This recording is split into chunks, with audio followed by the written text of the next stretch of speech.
আমরা জানি যে রাজধানীর নিউ মার্কেট থানার মামলায় ওয়ার্কার্স পার্টির সভাপতি রাশেদ খান মেননকে 5 দিনের রিমান্ডে নিয়েছে পুলিশ। আরও কয়েকটি হত্যা মামলা হয়েছে সাবেক প্রধানমন্ত্রী শেখ হাসিনার বিরুদ্ধেও, যাতে আসামি করা হয়েছে ক্রিকেটার সাকিব আল হাসান সহ ডজন খানেক সাবেক মন্ত্রী এবং এমপিকে।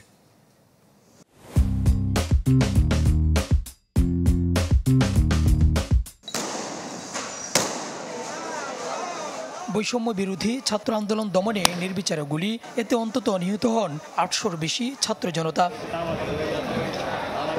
এসব হত্যার মূলে আওয়ামী লীগকে দায়ী করা হলেও ইন্ধনে রয়েছে 14 দল। এমন অভিযোগে রাজধানীর নিউ মার্কেট থানায় করা হত্যা মামলায় গুলশান থেকে গ্রেপ্তার হন বাংলাদেশ ওয়ার্কার্স পার্টির সভাপতি ও সাবেক মন্ত্রী রাশেদ খান মেনন।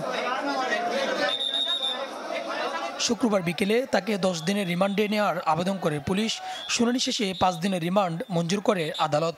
কিভাবে ছাত্র জনতার উপরে 14 দলের সহায়তায় গুলি করা হলো এবং কারা কারা এই ষড়যন্ত্রের সঙ্গে জড়িত তাদেরকে বের করার জন্য আরও জিজ্ঞাসাবাদ করার প্রয়োজন।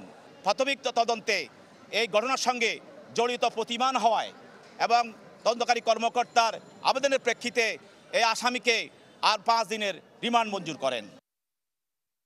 এদিকে সাবেক প্রধানমন্ত্রী শেখ হাসিনার বিরুদ্ধে রাজধানীর আদাবার সহ বিভিন্ন থানায় আরও কয়েকটি হত্যা মামলা করা হয়, যাতে অভিযুক্ত করা হয়েছে ক্রিকেটার সাকিব আল হাসান সহ ডজন খানেক সাবেক মন্ত্রী এমপিকে। সুলতান মাহমুদ আরিফ, চ্যানেল 24, ঢাকা।